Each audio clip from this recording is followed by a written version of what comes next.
Ok.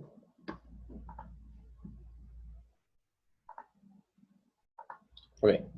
Vamos con lo que vendría siendo codo y muñeca. ¿Ok? En el siguiente vemos lo de mano. Pero bien. Hacemos siempre un breve repaso de qué es lo que encontramos, o por lo menos cuáles son las articulaciones que encontramos a nivel de codo, ¿ok? Hablamos de que tenemos lo que se conoce como la región húmero-antebraquial, la cual está compuesta por estas tres articulaciones que está aquí, específicamente esta, ¿sí? Hablamos de que la región húmero-antebraquial está compuesta por una articulación húmero-radial, vamos a tener una húmero-cubital y una radiocubital proximal, ¿ok? Hablamos de que la primera es de tipo esferoide, por su forma anatómica, que no es lo mismo que esferoidea, como lo que vendría siendo el sinónimo de la enartrosis glenomeral o coxofemoral. Tenemos la húmero-cubital, que es de tipo troclear, y tenemos la radiocubital proximal, que es de tipo trocoideo pivote, que me permite los movimientos de pronosupinación, y en tal caso la húmero-cubital, los movimientos de flexión-extensión. La húmero-radial, vamos a tener desde el punto de vista artrocinemático que lo que hace son deslizamientos que acompañan a la húmero-cubital durante la flexión-extensión de codo, ¿ok? Entonces, vamos a tener por otro lado, a nivel más distal, tenemos la radiocubital distal, que también es de tipo trocoide, y vamos a tener la radiocarpiana, que es de tipo condilia, ¿ok? Que en tal caso nos permite los movimientos de flexión-extensión, desviación cubital y desviación radial, ¿ok? En tal caso, a esta altura, vamos a tener que el medio de armonización principal va a ser la bursa olecraniana, ¿sí? Que es la que encontramos justamente, como el mismo nombre lo indica, a nivel del olecrano. Entonces, ahora empezamos a hablar de lo que es la regla cóncavo-convexa. Antes de profundizarla, tenemos que tocar cuáles son las articulaciones y cuáles vendrían siendo sus superficies articulares como tal, ¿ok? Entonces, empezamos con lo que es la húmero radial, que en tal caso su superficie articular. Este tipo de cosas las vemos en kinesiología aquí, dependiendo, por supuesto. Ahora hablamos o enfocamos más que todo cuál es convexa y cuál es cóncava. Vamos a tener el cóndilo, que es muy sencillo. Cuando usted escuche cóndilo, ya usted sabe que es una superficie prominente, ¿ok? O vamos a decirle abultada, es decir, ya sabemos que esta es la convexa, ¿sí? En tal caso, la cúpula radial, en su fosita articular, va a ser cóncava. Tenemos la humerocubital, la cual está conformada por, en tal caso por el húmero, por una tróclea humeral, y en tal caso por el cúbito, que vendría siendo la escotadura troclear del cúbito o la cavidad sigmoidea menor. El mismo nombre lo indica, ¿ok? Vamos a tener que es cavidad, es ahuecada, es cóncava y la otra es convexa. Entonces vendría siendo más o menos así. Vamos a tener que el húmero,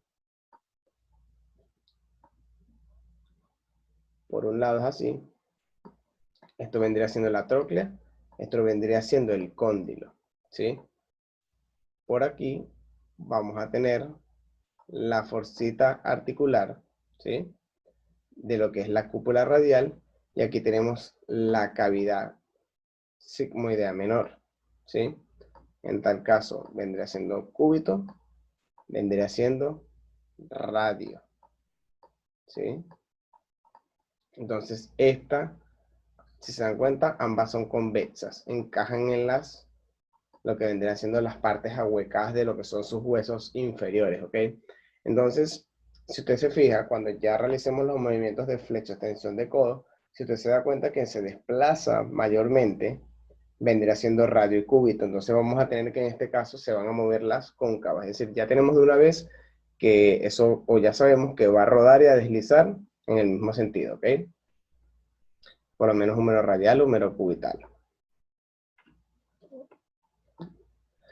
Vamos a tener por otro lado lo que vendría siendo la radiocubital proximal, ¿sí?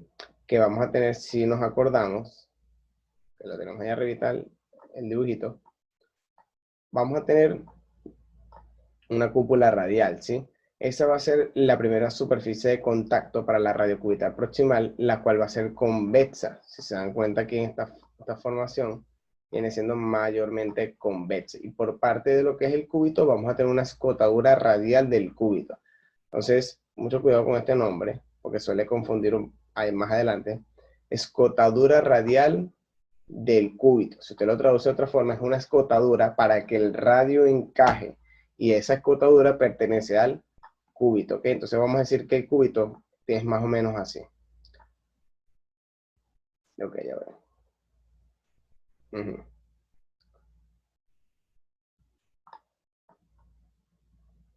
Él funciona más o menos así, ¿ok? De hecho, él viene siendo, si se dan cuenta, aquí arriba teníamos que la tróclea humeral encajaba en la cavidad del cúbito, ¿ok? Y en el caso del cóndilo encajaba en la fosita de la cúpula radial. En este caso vamos a tener que la cúpula radial por un lado es cóncava, ¿sí? En la parte de arriba, ¿sí? Donde encajaba el cóndilo, pero por este lado va a ser convexo, a diferencia del cúbito que él por arriba es cóncavo por la cavidad sigmoidea, y en tal caso aquí tiene igual una escotadura, es decir, él es cóncavo, cóncavo. Aquí es donde él va a encajar, donde me va a permitir esos movimientos de pronosupinación. Entonces, eso fue en cuanto a radio cubital proximal, ¿ok? En cuanto a radio cubital distal, vamos a tener que es totalmente inverso, ¿sí? Como diría Capaña, las carillas articulares son inversamente configuradas. Hablamos de que ahora el cúbito en su parte distal ahora no va a ser cóncavo, sino que va a ser convexo. Entonces, por lo menos vamos a tener lo que vendría siendo la cabeza del cúbito, la que me da la convexidad. Y vamos a tener ahora la cavidad cubital del radio o cavidad sigmoidea mayor. Ahora esta es la que pasa a ser ahuecada, ¿sí? Si se dan cuenta es totalmente al revés. Aquí arriba en la cúpula es convexo y aquí es cóncavo. Aquí en el cubito esto es cóncavo y aquí vendría siendo convexo, ¿ok?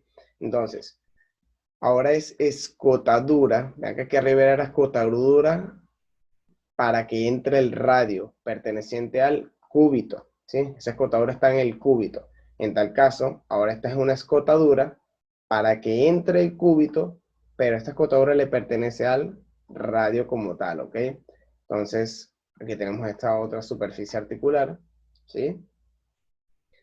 Y vamos a tener la radiocarpiana, que se la vamos a ver dentro de un rato. Hablamos de que está conformada por la unión de la cavidad glenoidea del radio, que vendría siendo más o menos acá, ¿sí? Radio. Sí, porque no solo tenemos cavidad glenoidea en la escápula, sino que tenemos en el radio, tenemos las cavidades glenoideas en la falange, tenemos cavidad glenoideas en lo que son en lo que es la tibia, tenemos varias cavidades glenoideas, ¿ok? Entonces vamos a tener que eso es por parte de el radio, cavidad, ya sabemos que esa es la cóncava. Entonces, radiocarpiana es la unión con los huesos del carpo, más que todo la de la primera fila. Entonces vamos a tener de que ellos hacen esta especie de conformación. Ahorita vamos a ver la foto mucho mejor. El cóndilo carpiano, que se subdivide en los tres huesos de la primera fila, que vendría siendo lo que es, bueno, son cuatro, pero hablemos de los tres que se articulan en ella, ¿ok? Que vendría siendo el escafoide semilunar y piramidal. Entonces, es decir, ya podemos ir viendo que cuando usted realiza los movimientos de radiocarpiana, el radio permanece relativamente fijo y los que se desplazan son los huesos del carpo, ¿ok? Y en tal caso los huesos del carpo, lo que se le conoce como el cóndilo carpiano, vendría siendo convexo, es decir, que ya tenemos que rueda hacia un lado, desliza hacia el otro, porque se está moviendo la superficie convexa, ¿verdad? Entonces, de osteocinemática y artrocinemática. Entonces empezamos con el complejo articular del codo, ¿sí?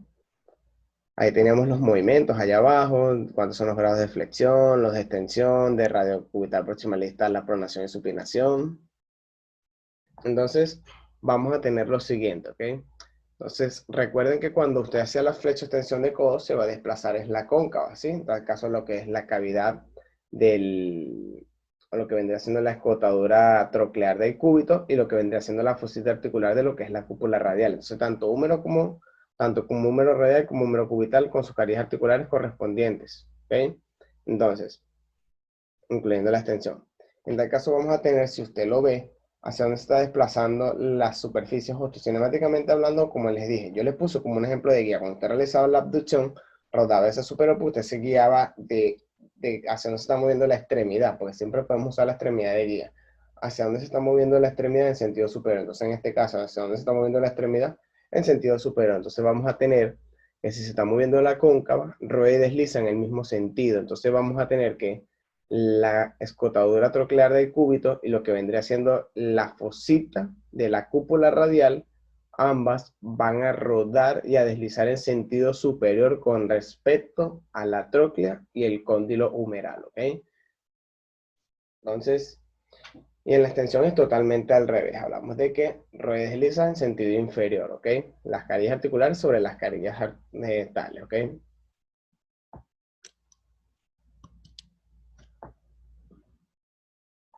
Ok, esto es importante porque es lo que me va a dar una variabilidad en estas radiocubitales. Aquí tenemos la distal. Ok, aquí estamos echando mucha broma. Y este vendría siendo la proximal, ¿sí? Vaya.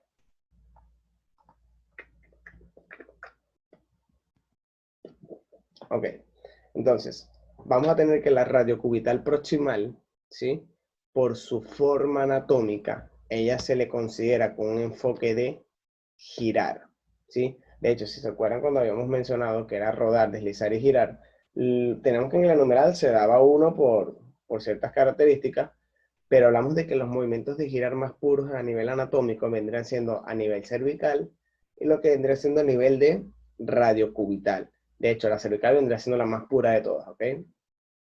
Pero aquí tenemos la de radiocubital proximal, que por su forma anatómica, si no hay un desplazamiento tan amplio de una superficie articular, ¿ok? Que en tal caso vendría siendo la cúpula radial, hablamos de que simplemente gira, ¿ok? Entonces vamos a tener que cuando usted realice la pronación, vamos a tener que eso gira hacia medial. Y cuando usted realice la supinación, eso va a girar hacia lateral, ¿ok? Eso en cuanto a la radiocubital proximal. En cuanto a la radiocubital distal, que no es que solo ocurre esto, sino que cuando usted realiza la pronosupinación, prácticamente lo que es el radio, el cúbito queda fijo, pero el radio lo que hace es como montarse sobre el cúbito, ¿ok? De hecho, ahí lo pueden ver en la foto, por lo menos aquí, que vendría haciendo la pronación. Cuando usted realiza la pronación, básicamente el radio lo que hace es esto, lo que hace es como montarse. Hay un desplazamiento ya más considerable, no es como en la radiocubital proximal, que literalmente solo pivotaba ahí mismo, ¿ok? Entonces, vamos a tener que, aquí sí hablamos de un enfoque de, ¿cómo se llama? De rodar, deslizar, bueno, está escrito también. Entonces, en tal caso, si tenemos que se está desplazando el radio, porque él es el que se está moviendo mayormente en la radio cubital distal, vamos a tener que esta aquí es ahuecada, esta es una concavidad, ¿ok? Hablamos de lo que es la escotadura cubital del radio, ¿sí? Una escotadura para que encaje el cúbito perteneciente al radio. Vamos a tener que esa escotadura cubital del radio, vamos a tener que rueda y desliza, hablemos de pronación, vamos a tener que durante la pronación la escotadura cubital del radio rueda y desliza en sentido medial con respecto a la cabeza del cúbito, ¿sí? En cambio, cuando hacemos supinación, vamos a tener que esa escotadura cubital del radio va a rodar y deslizar en sentido lateral con respecto a la cabeza del cúbito, ¿sí?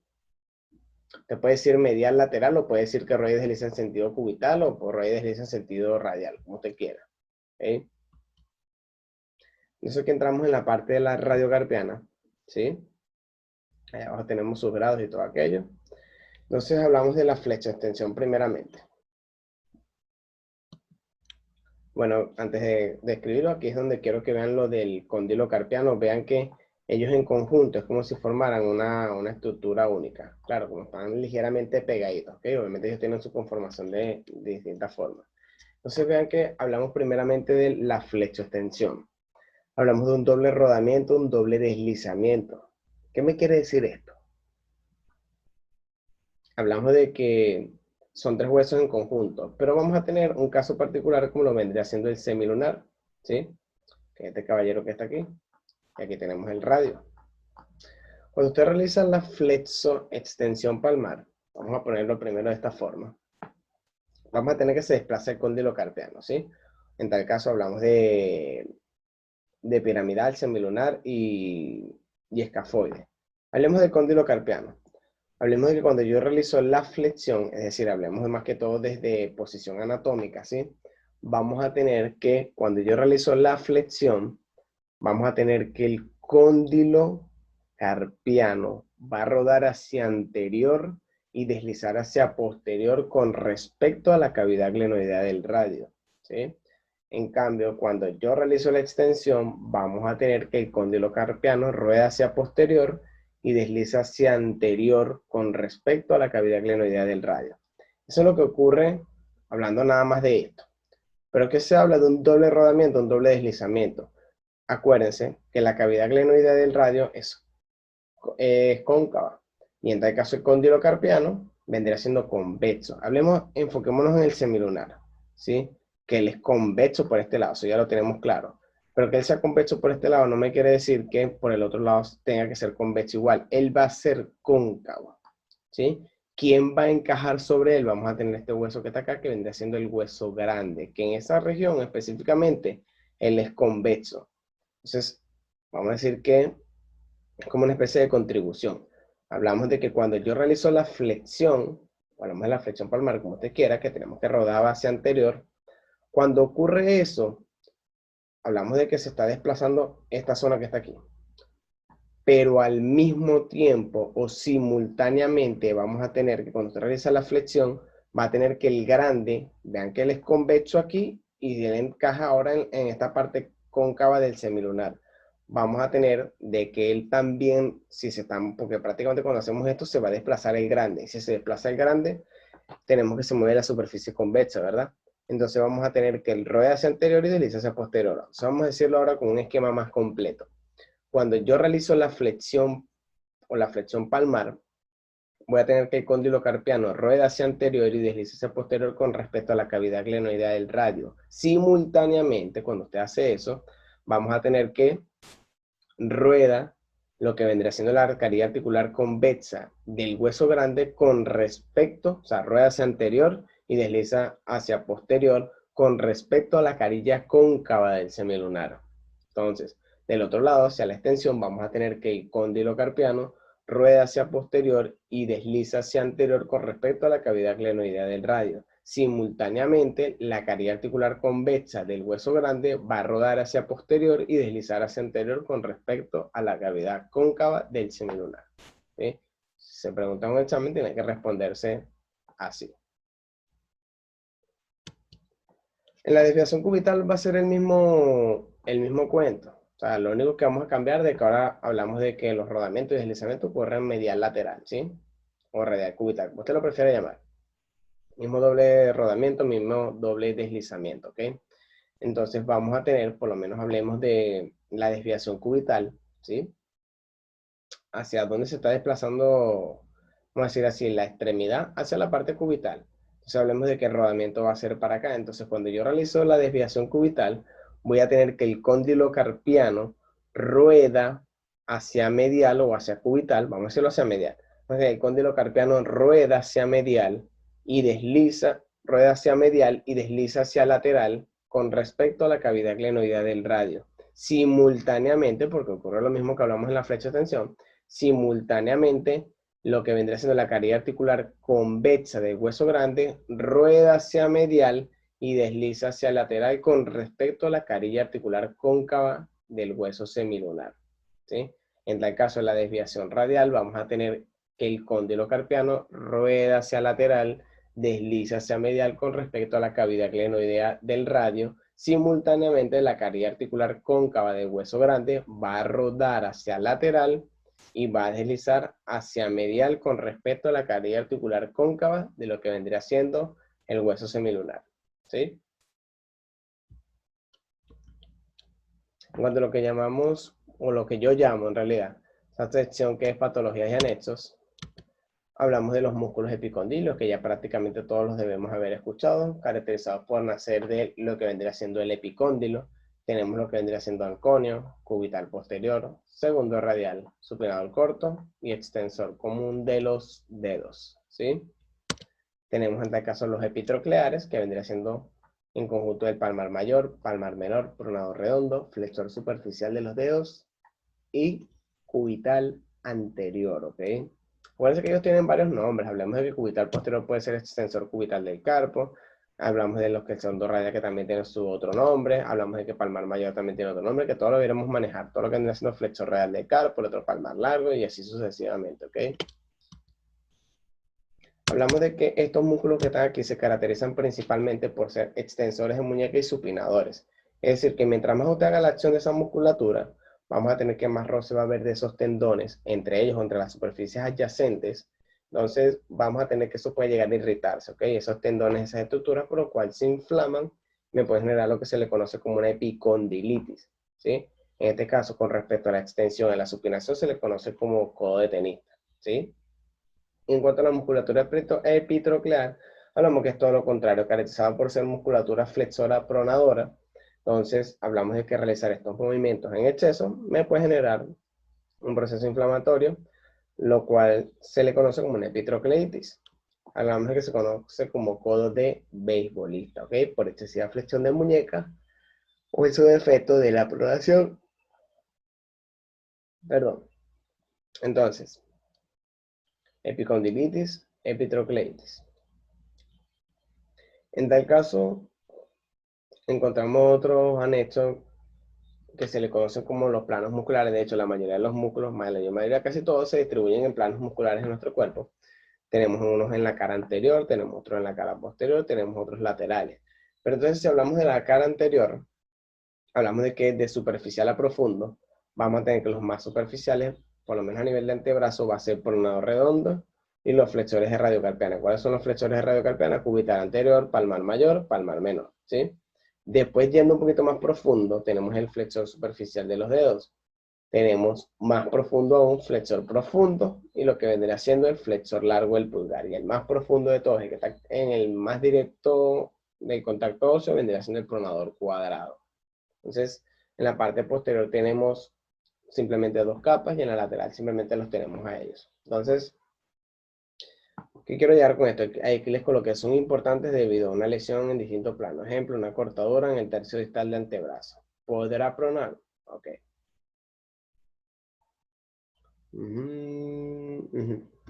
Ok. Esto depende mucho de la topografía. Eso por colocar un ejemplo. Vamos a imaginar que usted sufrió una puñalada, ¿sí? Una cortadura, pues. Casi lo mismo.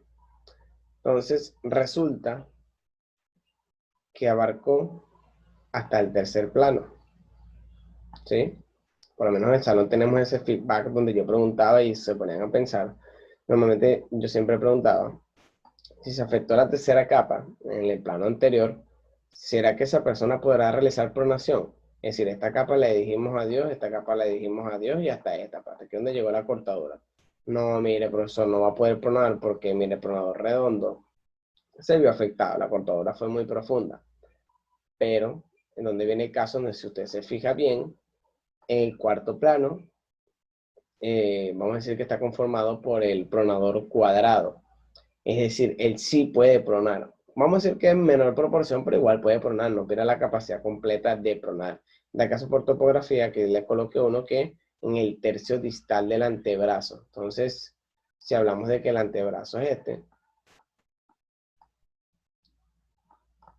hablamos que lo dividimos en 3 tercios, ¿sí?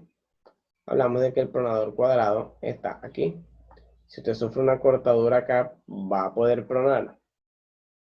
Vamos a decir que nuevamente que sí, pero con dificultad. Porque, ok, usted se despidió del pronador cuadrado. Ahí no les especifiqué si es muy superficial o muy profundo. Pero acuérdense que en la parte más proximal tenemos un pronador redondo, ¿ok? Entonces aplica esa ciencia por lo menos para preguntar en examen. Tenemos las 6 correderas dorsales de la muñeca. Normalmente se suele conocer mucho es esta, la primera corredera, la cual se ve afectada, que vendría siendo el abductor largo del pulgar y el extensor corto del pulgar. La primera corredera, la cual la disfunción de esta me genera una, ¿cómo se llama? Lo que vendría siendo la tenosinovitis de Kerbein, ¿sí? Entonces, esta también la quiero destacar un poquito, que vendría siendo la segunda corredera, que está conformada por el primer y segundo radial, ¿sí? Hablamos de los extensores radial largo y corto del carpo. Hablamos de una falsa epicondilitis porque cuando estos se ven inflamados, o en tal caso se ven en disfunción, ya presencia de dolor, limitación y todo aquello, vean que está afectado el primer y segundo radial. Normalmente se suele ver afectada la extensión de muñeca. Dice también desviación radial, ok, pero hay que tener mucho cuidado con esto. Porque entonces, si se ve dificultosa la extensión de muñeca y duele, normalmente uno suele pensar, oye, mira, es epicondilitis. Entonces, de paso, entonces, oye, mira, pálpala a nivel del epicóndilo para corroborar. Uno de ellos sale del epicóndilo. Entonces, tú tocas y duele. Oye, mira, nada de eso es epicondilitis. Por eso hay que tener mucho cuidado a la hora del diagnóstico, saber diferenciar bastante, porque te puedes confundir con una disfunción de primer y segundo radial a decir que es una epicondilitis en la cual ni siquiera sabes cuáles son los músculos que están afectados, ¿ok? Tenemos la tercera, cuarta, quinta y sexta corredera que ya están respectivamente. Hablamos de surco epitrócleo lecraneano. El mismo nombre se lo indica. Es un surco que encontramos. Bueno, no sé por qué lo rayo que es igual está escrito aquí. La encontramos entre el epitrócleo humeral y el olecrano. Es decir, normalmente lo encontramos. Hablamos de que este es el olecrano y hablamos de que aquí está mi epitróclea. Entre ellos, usted puede palparse y va a encontrar una pequeña abertura, ¿ok? Entonces, hablamos de que en esa abertura pasa un nervio. En este caso es el nervio cubital. De hecho, se le conoce como surco epitrócleo lecraniano o conocido también como surco para el nervio cubital, ¿ok? Entonces, de hecho, muchos se pueden sentir identificados porque cuando usted va a veces caminando y choca con algo y se da en el codo, muchas personas que suelen referir que sienten un corrientazo, y, ay, mira, sentí un corrientazo, pero es simplemente porque esto hizo una percusión en ese nervio cubital. De hecho, esto es un proceso evaluativo. Te agarra un martillo y golpean eso, no es que vendría siendo un reflejo como el miotático de bicipital, tricipital, no, pero es más que todo para ver cómo se irradia la información. Vamos a decir desde un punto de vista más sensitivo, ¿ok? En este caso tenemos la fractura del olecrano que puede darse por contusión. Ese término contusión ya no me gusta tanto, pero hablemos más de un traumatismo directo, de un golpe, ¿ok? O una tracción rápida del tríceps limitándose el movimiento de la extensión. Claro que se va a ver limitado porque en esta región tenemos que se inserta el tríceps, entonces se ve alterada la superficie ósea, por ende vamos a tener alterada la extensión de lo que vendría siendo el codo, ¿ok? Entonces, ese es lo que vendría siendo el traumatismo directo, o en tal caso por tracción rápida. De hecho, es el mismo ejemplo que habíamos mencionado en lo que vendría siendo un hombro, lo del slap, ¿sí? Cuando cursa con fractura la glenoides, no, slap, Boni Bankar, cuando cursa con fractura la glenoides, que se conoce como Boni Bankar, ¿sí? Que es cuando se desprendía el fibrocartílago como tal y se llevaba parte del hueso, prácticamente aquí, pero por extensión de codo excesiva. Ese tendón tracciona, tracciona, tracciona, tracciona, y hay veces que pum, se despega y en una de esas se lleva parte de la estructura ósea. La bursita olecraniana, conocida como codo de estudiante, porque pues supone que aquí tenemos nuestra bursa olecraniana y usted supone que pega los codos y usted está todo el día estudiando y estudia ese golpe, ese roce continuo, movimiento repetido, como apoyar los codos, aquí abajo lo dice, ¿sí? Es lo que me suele generar inflamación de esa bursa. Esas bursas que contienen líquidos sinoviales que me facilitan el deslizamiento entre tendones y entre estructuras, ¿ok? Comúnmente suele ser por eso, puede ser por un traumatismo único. Usted por mala suerte cayó sobre los codos, por suerte no se fracturó el olecrano, pero la bursa se vio afectada, lo cual sufre una inflamación que genera dolor, limitación del movimiento y a la palpación y todo aquello. Aquí tenemos una estructura, lo cual es una terminología que no se usa tanto, pero todavía hay muchos médicos que la utilizan, que vendría siendo la paleta humeral. Cuando hablamos de la paleta humeral, hablamos de la epífisis distal o parte distal del húmero, ¿sí? En la cual encontramos estructuras importantes como esta que está aquí, que vendría siendo el cóndilo, esta aquí que vendría siendo la tróclea, y lo que tenemos alrededor son los epicóndilos, ¿ok? O hablamos de, en este caso, epitróclea, epi de alrededor, que es lo que rodea esta porción que está aquí, a la tróclea epitróclea. Y esto que está aquí, epi de alrededor, y el rodeal, cóndilo. Entonces vendríamos hablando de epicóndilo, porque hay ciertas bibliografías que hablan de epicóndilo medial y lateral, también es válido. Tenemos el síndrome del pronador. Hablamos de una alteración del nervio mediano por retracción del pronador redondo, provocando parestesia en los flexores, menocubital anterior y flexor profundo de los dedos. De hecho, tenemos nervio mediano y hablemos de el músculo pronador, ¿ok? Pronador redondo. Hablamos de que cuando ese nervio va a sufrir un traumatismo directo, obviamente tiene que pasar piel y otras estructuras, pero vamos a decir que una estructura de resistencia para aguantar un traumatismo viene siendo el músculo. Pero antes de que toque el nervio, cuando contacta el músculo, hablamos de que él puede responder con una especie de contracción para, vamos a decir que para colocarse como más durito, para que ese estímulo o ese traumatismo no golpee tanto al nervio. Vamos a decir que es un método de defensa, pero a veces nuestro cuerpo no es tan perfecto. En ese método de defensa, esa contracción, por ahí querer proteger a la estructura, terminamos ir aplastándolo, comprimiéndolo. Esa misma retracción que fue al inicio protectora, me termina afectando al nervio mediano. De hecho, es muy parecido a lo que vendría siendo el síndrome del piramidal. Cuando el piramidal comprime el ciático, es prácticamente lo mismo, ¿ok? Bueno, esas son superficies de palpación, ¿sí? Que normalmente lo hacemos en clase. Tenemos las pruebas funcionales, les voy a mostrar lo que son las pruebas funcionales, que simplemente están las fotos, igual estas las consiguen en el Kendall, y lo que vendría siendo la goniometría. Vamos aquí rapidito a mostrar los videos.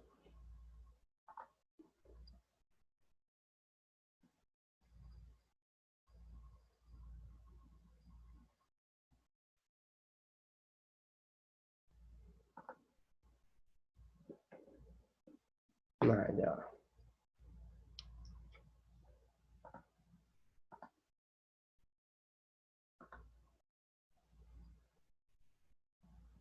Dejar de compartir. Ajá. Entonces vamos aquí.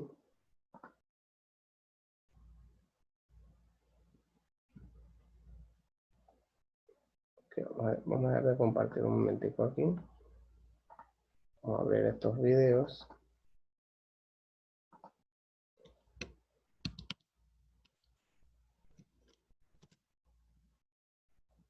Vamos a colocar primero los de la goniometría.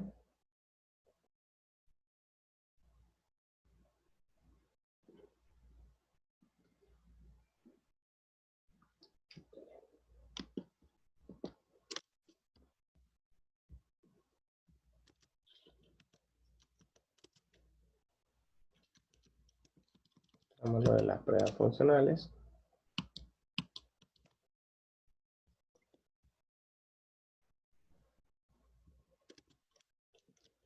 Tenemos las movilizaciones accesorias.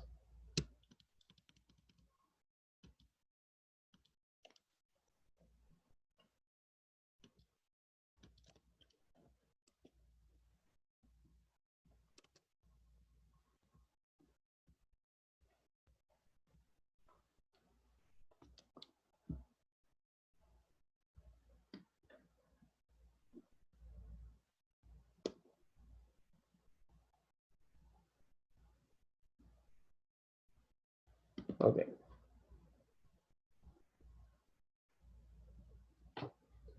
Un momentico, tenemos superado, ta.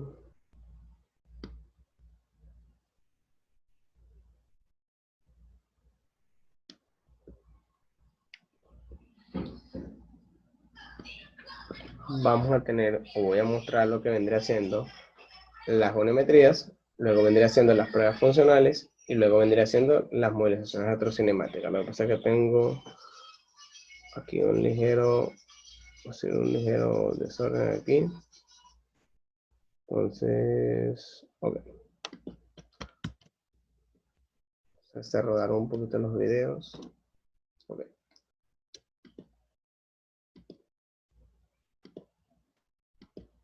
Wow. Interesante.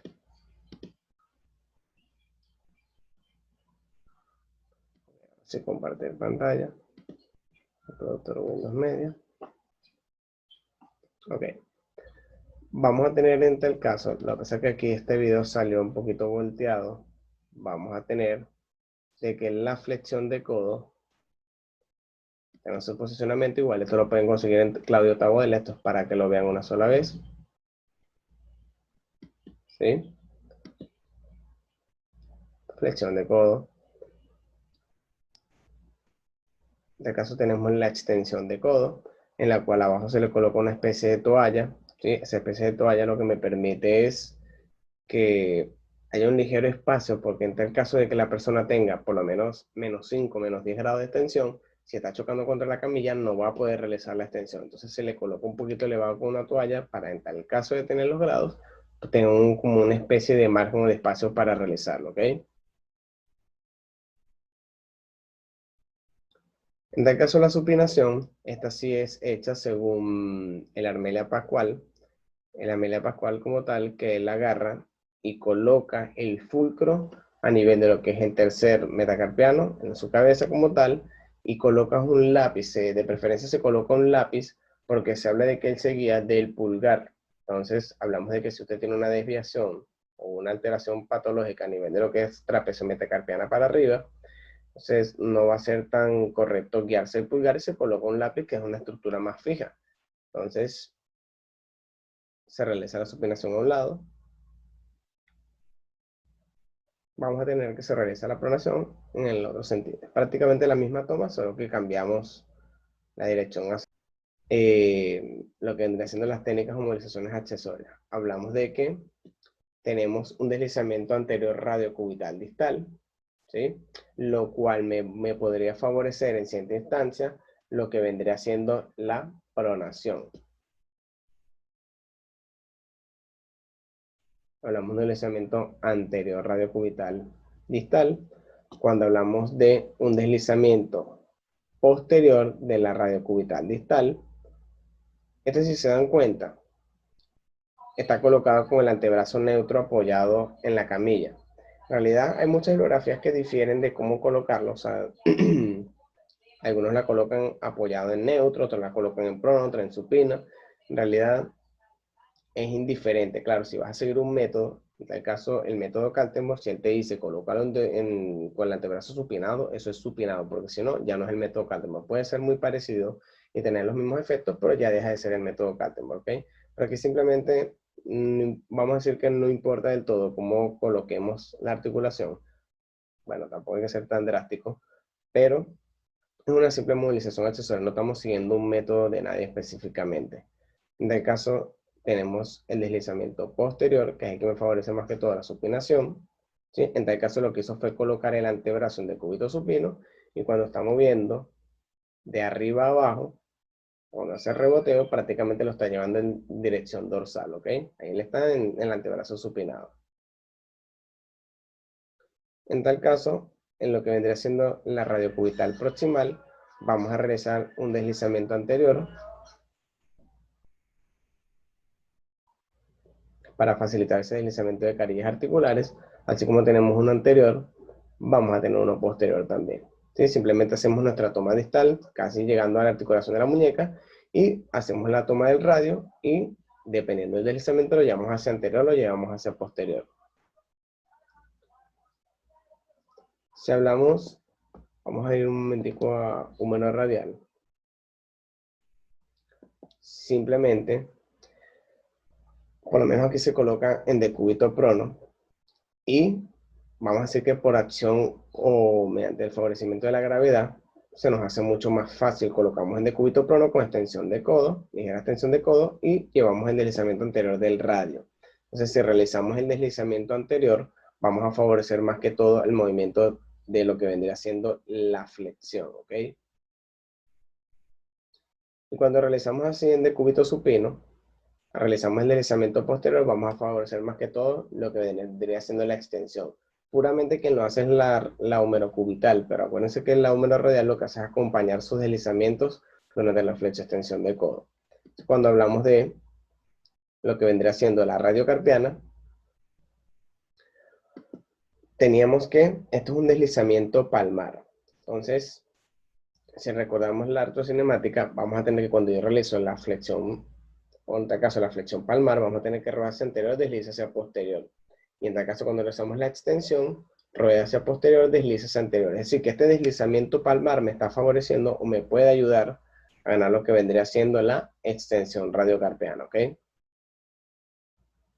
Usted agarra y lo coloca con el antebrazo pronado al borde de la camilla y nos favorecemos por la acción de la gravedad. En el caso cuando queramos deslizar, hacer el deslizamiento dorsal, lo que ahora hacemos es colocarlo supinado y nuevamente hacemos el deslizamiento hacia abajo para favorecernos con la gravedad.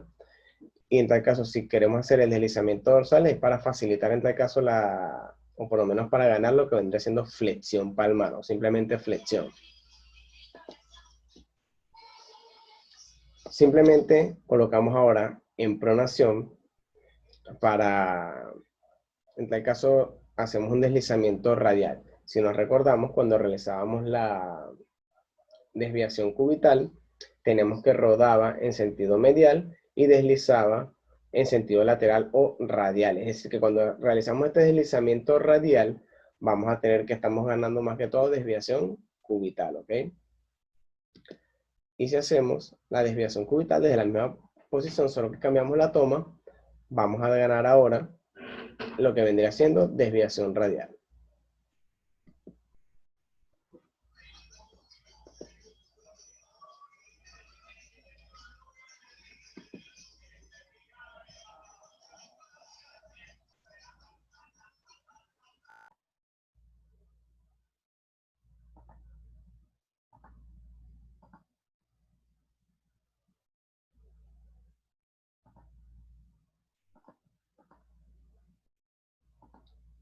Ok, hablemos de mano, desde el punto de vista más que todo artocinemático, que es lo que nos interesa.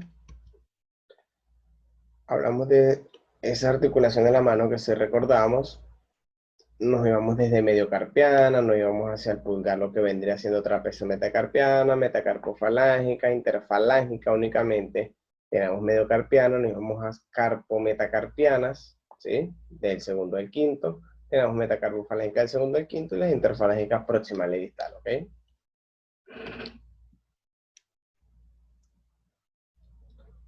Hablamos ahora de lo que vendría siendo las superficies articulares, por lo menos hablando de trapecio metacarpiano, ¿ok? Aquí simplemente como para demarcar un límite entre convexa y cóncava, ¿ok? Pero hablamos de que las carillas articulares son la carilla articular inferior del trapecio y en tal caso la base del primer metacarpiano. Como es una articulación en tipo silla de montar, él va a tener una conformación distinta, ¿ok? En un sentido él va a ser cóncavo, en un sentido él va a ser convexo, claramente, ¿ok? Entonces, vamos a hablar de metacarpofalángica del primero al quinto. Cónchale, pero si el del pulgar es otra situación, no. Lo que es otra situación es la trapecio metacarpiana, pero las carillas articulares de acá con acá son totalmente distintas. Lo que sí tienen de distintos son grados, lo que tienen de distintos son distintos músculos, ligeros ligamentos, pero es prácticamente lo mismo, ¿ok? Cuando hablamos de las metacarpofalángicas, hablamos de que el metacarpiano, su superficie articular va a ser la cabeza. Si es cabeza, ya sonamos, o por lo menos nos podemos referir a algo prominente, y vendría siendo la convexa. Es decir, que cuando hablemos de movimientos de metacarpofalángica, ¿ok? Vamos a tener, por parte de la falange, que se me olvidó mencionar, por parte de la falange proximal, vamos a tener una cavidad glenoidea. Es cavidad, es ahuecado, es cóncavo. Es decir, que vamos a tener que, vean acá, los metacarpianos permanecen relativamente fijos, y las falanges proximales son las que se encargan de moverse. Es decir, que si se mueve la falange, vamos a tener que se está desplazando la carilla articular cóncava, es decir, que rueda y desliza en el mismo sentido, ¿ok? Y en tal caso, las interfalángicas no va a variar mucho en situación. Vamos a tener, porque funciona más o menos así, ¿vean? Vamos a hablar del segundo metacarpiano. Vamos a tener que su cabeza es convexa y él se articula con la falange proximal, ¿sí? La cual viene siendo cóncava, pero que por una, estamos hablando como si fuera el semilunar, que por un lado sea cóncava, significa que por el otro lado tenga que serlo. Él tiene su cabeza, ¿sí? La cabeza de la falange, con la cual se articula con la base de la siguiente, que va a ser cóncava, ¿sí? Vamos a hacer la falange media, y en tal caso la falange distal viene siendo la misma situación, ¿ok? Falange distal. Véanlo por donde lo vea. Si usted mueve metacarpofalángica, se mueve la falange, ¿ok? Entonces, si se mueve la cóncava. Entonces, si hablamos de interfalángica proximal, se va a mover, se va a desplazar una falange. Y cuando se desplaza esa falange, se mueve la parte cóncava. Y si lo hacemos aquí en la distal, es la misma situación. Es decir, que vamos a tener que hay rodamiento y deslizamiento en el mismo sentido, por lo menos en tanto metacarpofalángica como en las interfalángicas, ¿ok? Vean que aquí lo tenemos, cabeza de la falange, que viene siendo la convexa, y en tal caso, cavidad glenoidea de la que le sigue, ¿sí? Entonces tenemos la trapecio metacarpiana o carpometacarpiana del pulgar, ¿sí? Vamos a tener que, por lo menos enfocándonos primeramente en el metacarpiano, vamos a tener que él es cóncavo, el metacarpiano, en sentido anteroposterior, ¿sí? y vamos a tener que él es convexo en sentido transverso. Eso va a variar de acuerdo al movimiento que estemos realizando. Si es cóncavo en sentido anteroposterior, lo que vendrían siendo los movimientos de flexo-extensión, se va a desplazar la carilla cóncava del metacarpiano con respecto, porque acuérdense, tenemos que el metacarpiano va a ser cóncavo en sentido anteroposterior y en sentido transverso va a ser convexo. Pero en tal caso, en el metacarpiano, estamos hablando del metacarpiano que en sentido anteroposterior es cóncavo y en sentido transverso es convexo. En tal caso, el trapecio, ¿sí? Va a ser totalmente lo contrario. Si el metacarpiano es cóncavo en sentido anteroposterior, pues el trapecio tiene que ser convexo en sentido anteroposterior. Si el metacarpiano es convexo en sentido transverso, es decir, de lado a lado, vamos a tener de que el trapecio tiene que ser cóncavo de lado a lado o transverso, ¿ok? Entonces vamos a tener que, esto va destinada a movimientos de flexo-extensión. Y estos son movimientos de aducción y abducción.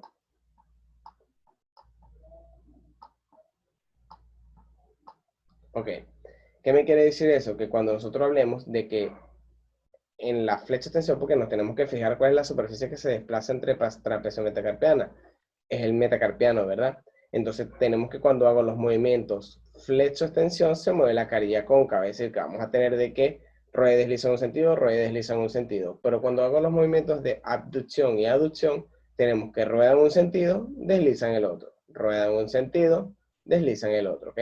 Aquí lo tenemos bien descrito. Cuando realizamos la flexión, vamos a tener que el rueda y desliza en sentido cubital, porque prácticamente él se está desplazando, si nos fijamos en la topografía, esto es radial, esto es cubital. Si hacemos la flexión, ¿sí?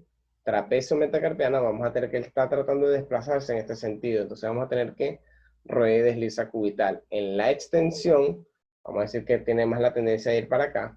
Tiene la tendencia de ir hacia posterior, pero biomecánicamente está escrito con la relación que guarda en sentido radial. Vamos a tener que rueda y desliza radial. En tal caso, cuando realizamos la abducción, porque tenemos acá flexión, extensión, pero la abducción está más en este sentido, no es lo mismo para acá que para acá. Vamos a tener que, acuérdense que ahora para abducción y aducción se mueve la superficie convexa, se rueda en un sentido, desliza al otro. Vamos a tener, véanlo acá, que una cosa era acá, otra cosa es la abducción en este sentido.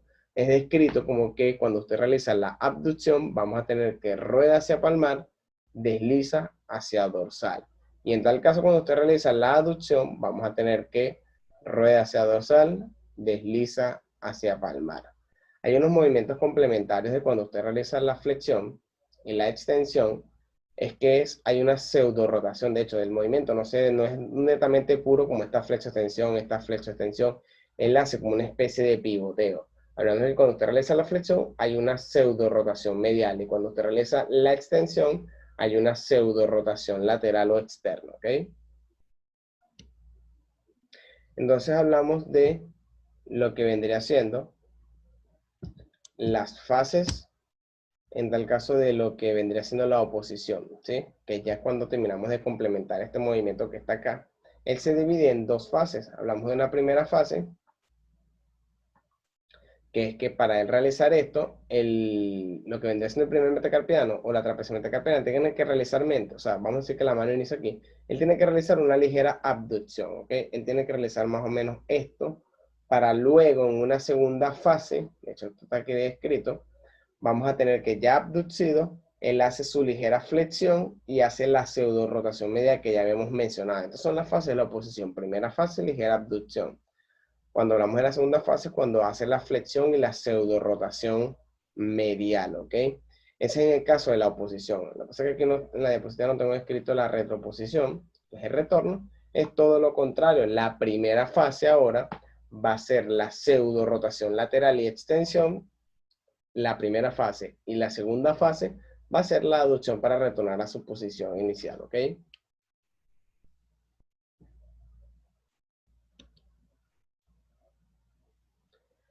Tenemos metacarpo falágica del pulgar, ahí están sus rangos y todo aquello. En tal caso, vamos a tener ahora que aquí, ya no hablamos de esto que está aquí, hablamos de aquí. Vamos a tener que, ahora sí, vemos el movimiento, recordamos que metacarpofalángica, la cual se desplaza es la falange, y la base de la falange es cóncava, ¿verdad? Entonces vamos a tener que Roy desliza en el mismo sentido. Entonces, bueno, por lo menos está bien escrito. Hablamos de que cuando se realiza la flexión metacarpofalángica, hacia donde se está desplazando topográficamente, vamos a tener dos polos, el polo medial y el polo lateral, el polo cubital y radial. Donde que cuando usted realiza la flexión, va a rodar y deslizar en sentido cubital, y vamos a tener que cuando realiza la extensión va a rodar y deslizar en sentido radial, ¿ok? Eso por supuesto tiene que hacerse con su nombre y su apellido, ¿sí? Entonces en tal caso cuando se hace la abducción, vamos a tener que eso rueda y desliza hacia palmar, y en tal caso cuando hago la aducción, rueda y desliza en sentido dorsal. Y para la interfalángica, que viene siendo simplemente troclear, que cuando se realiza el movimiento de flexo-extensión, vamos a tener que ocurre la flexión, rueda y desliza en sentido cubital, porque si se están dando cuenta, él se desplaza en este sentido. Y cuando hago la extensión, vamos a tener que rueda y desliza en sentido radial. Entonces, eso por lo menos del lado del pulgar.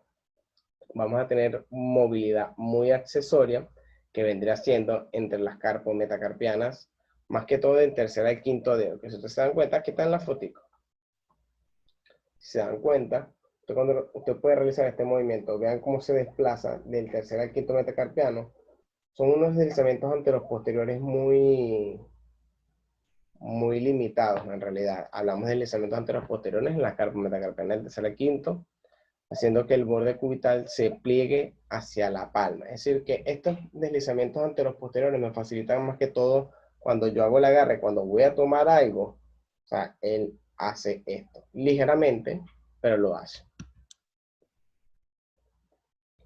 Tenemos metacarpofalángica del segundo al quinto dedo, tenemos sus rangos allá abajo.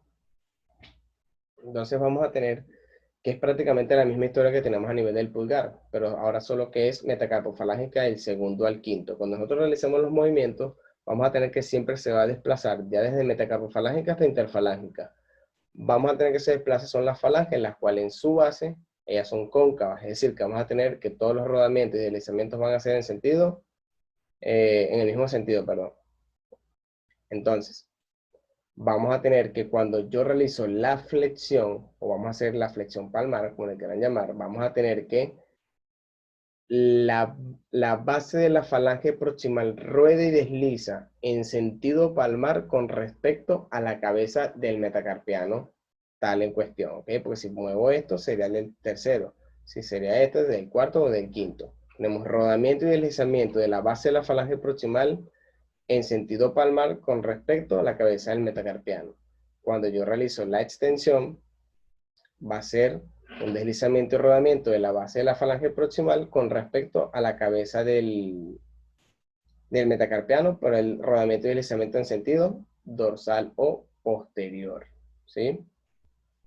En este caso hay algo muy particular en lo que vendrá siendo a nivel de lo que vendría siendo la abducción. Vamos a tener que este índice, por lo menos hablamos de esta metacarpofalángica, él solo abduce en este sentido. Si aperturamos aquí, vamos a tener que el dedo del medio tiene una particularidad, o el tercer metacarpofalángica, que él puede hacer abducción de este lado, y hablamos abducción de este lado, ¿sí? ¿Cuál sería en tal caso su aducción? Este retorno relativo. Esto sería su aducción. Si esto es abducción, este es su retorno y vendría siendo la aducción. Claro, es una aducción relativa, ¿ok? Y en tal caso tenemos que este anular si hace abducción, pero en este sentido. Y esta subducción en este sentido. ¿A qué me lleva esto? Vamos a tener igual que la base de la falange, rueda y desliza con respecto a la cabeza del metacarpiano. Pero en tal caso tenemos que tener en cuenta que este segundo dedo va a rodar y deslizar en sentido que este es el lado radial o externo. La base de la falange proximal rueda y desliza lateral o radial con respecto a la cabeza del metacarpiano. Si hablamos de este dedo que te acabo, hablamos de la la tercera metacarpofalángica, vamos a tener que él tiene la capacidad de rodar y deslizar la base con respecto a la cabeza en sentido radial y en sentido cubital, ¿ok? Entonces, ok. Cuando yo realizo la abducción de vamos a tener ahora, estos tienen otra particularidad distinta, que la base de la falange proximal va a rodar y a deslizar en sentido cubital o medial con respecto a la cabeza del metacarpiano o del cuarto metacarpiano, ¿ok? Y lo mismo ocurre aquí, la base de la falange proximal rueda y desliza en sentido cubital con respecto a la cabeza del quinto metacarpiano. Lo que llamamos patologías y anexos. Ya habíamos mencionado en muñecas lo que son las 6 correderas, ¿ok? Aquí tenemos la primera, que la disfunción, ya lo había mencionado, me genera lo que es la tenosinovitis de Kerben, muy fácilmente comprobable, con lo que vendría siendo el test de Finkelstein, que es simplemente esto, inclusión del pulgar, con flexión, flexionas el resto de los dedos, como para apretarlo, y realizas desviación cubital. Un típico dolor en esta región, donde están estos tendones, me podría indicar una tenosinovitis de Kerben. Hoy en día eso puede llegar a ser muy común. Antes era más común en personas de secretarias o actividades de oficina, pero hoy en día es muy común por la utilización de los celulares que requieren más que todo un movimiento de extensión y abducción, más que todo como para generar un impulso a la hora de teclear, porque todo es vamos arriba y vamos abajo, vamos arriba y vamos abajo, arriba y abajo, que es más que todo el movimiento de teclear, en tal caso de escribir pues, en el teléfono. Hablamos de este tipo de estructuras o de clasificaciones que ya deberíamos conocer, tanto de anatomía, pero nos volvemos a tocar la región tenar e hipotenar, ¿sí? Los músculos de la región tenar, que se puede abreviar como AFOA, ¿sí? Que aquí los tenemos, no los voy a describir, están bien escritos, y en tal caso la región hipotenar se la puede conocer como una mnemotecnia como PAF, ¿sí? Lesiones nerviosas, por lo menos tenemos muchos nervios a nivel del miembro superior, tenemos grandes ramificaciones del plexo braquial que me da 5 nervios, como el músculo cutáneo, como lo vendrá siendo axilar, como lo vendrá siendo radial, mediano y cubital. Entonces tomamos los que más se prolongan más a nivel distal, los que llegan principalmente hasta la mano, como vendría siendo radial, cubital y mediano. Vamos a tener que el radial, una vez que es lesionado, sea como sea, por lo menos que se vea muy alterada su estructura, él se encarga de inervar la musculatura extensora de la muñeca y los dedos, es decir, de mantenerlo aquí y en tal caso hacer esto. Si ese nervio se ve afectado, esa mano no tiene la capacidad de mantener, o vamos a decir, de tener esta horizontalidad como tal. Entonces ocurre este tipo de cosas, lo que se le conoce como la mano caída. En el caso, el nervio cubital se encarga de inervar parte de lo que vendría siendo flexores, muy poco, pero también toma parte de lo que vendría siendo los aductores a nivel de los dedos interóseos, parte de ciertas ramificaciones pequeñas de lo que son lumbricales. Pero entonces hablamos de que cuando usted se ve afectado, me puede generar lo que se conoce como la mano en garra. Y en tal caso, la del nervio mediano me genera lo que se le conoce como mano de predicador. Otra muy conocida también, que hablamos de la enfermedad de Dupuytren, ¿sí? Hablamos de que esta es más que todo de tipo desconocido, ¿ok? O sea, lo que se conoce, lo que se sabe que lo que me genera es una retracción de la aponeurosis palmar superficial. Esa aponeurosis por la cual vamos a decir que se atraviesan prácticamente todos los flexores, porque ya está literalmente cuando pasamos la región anterior del carpo, esa aponeurosis está ahí, y todos los flexores tienen que pasar por ahí, todos, por lo menos la musculatura palmar, no juro tiene que ser flexora, porque parte de los abductores del pulgar también pasan por ahí. Vamos a tener que todos en algún momento pasan por esa aponeurosis palmar, y si esa aponeurosis se retrae o se ve afectada, el resto de los flexores de los dedos también se van a ver afectados, ¿ok? Entonces, que lo que me genera un cierto cierre progresivo de la mano. Tiene ciertos patrones, por lo menos aquí tenemos uno que más bien pareciera una mano de predicador, como si fuera una lesión del nervio mediano, pero en la mayoría de los casos suele más bien parecerse mucho a lo que es la mano en garra, hasta que a veces se suele llevar parte de lo que son los flexores de muñeca, porque los flexores de muñecas también pasan por esa aponeurosis palmar, y por lo menos lo que vendría siendo palmar mayor, principalmente. Cubital vamos a decir que se puede salvar un poquito, pero hablamos principalmente del compromiso de palmar mayor, lo cual termina llevándome la mano en este sentido. No solo me afecta los flexores de los dedos, sino que parte de la musculatura flexora de muñeca. Entonces, en cuanto a lo que son las pruebas funcionales, o sea, las pruebas analíticas que describen Kendalls, vamos a ponerlo aquí, que aquí tengo los videos. Bueno, ahí coloqué por lo menos pruebas funcionales, pero ya va. Ajá.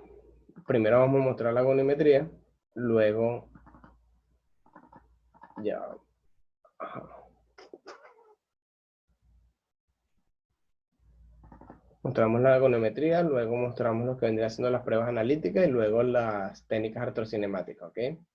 De caso para la flexión de muñeca, igual les recomiendo que revisen la bibliografía de Claudio Taboadella para que busquen exactamente los relieves donde se tiene que colocar. En este caso, para la flexión de muñeca, vendría siendo a nivel de las apófisis estiloides. En este caso, cuando teníamos codo, teníamos que se colocaba para la flexoextensión a nivel de epicóndilos. Para la pronosupinación ya se había mencionado que el punto de guía era la cabeza del tercer metacarpiano, por lo menos donde colocar el fulcro, ¿ok? Tienen que recordar que primero se le enseña el movimiento al paciente, se le enseña de manera pasiva. Una vez que lo realice de manera pasiva, se le pide que lo haga de manera activa para ver si hay conciencia del movimiento y luego que usted procede a realizar el movimiento volumétrico.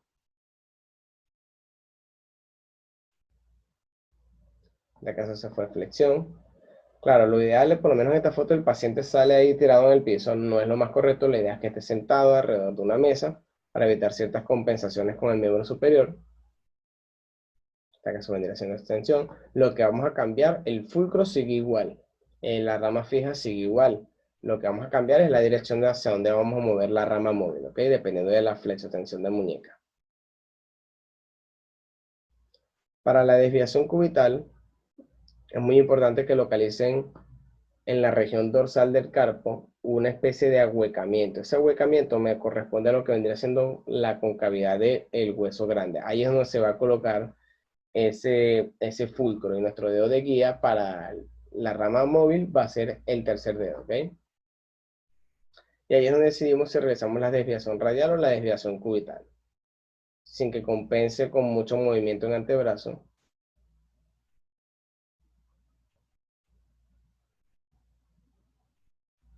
Por lo menos en este video, por lo menos este chamo que está haciendo este video, la rama fija no está alineada con el dorso del antebrazo. Tienen que cuidar mucho eso. Y está tocando ligeramente el fulcro. Preferencia que no toquen el fulcro.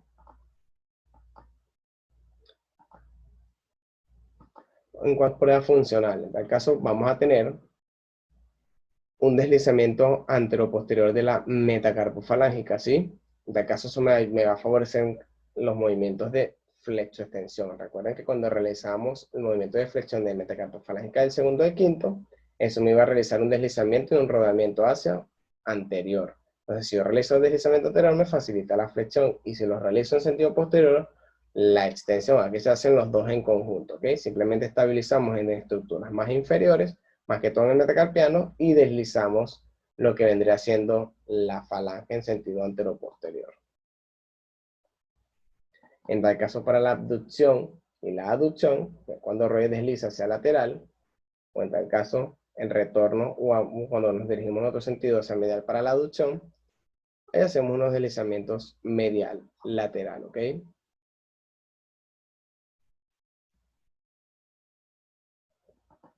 Y en interfalángica, ya voy, se está pegando esto.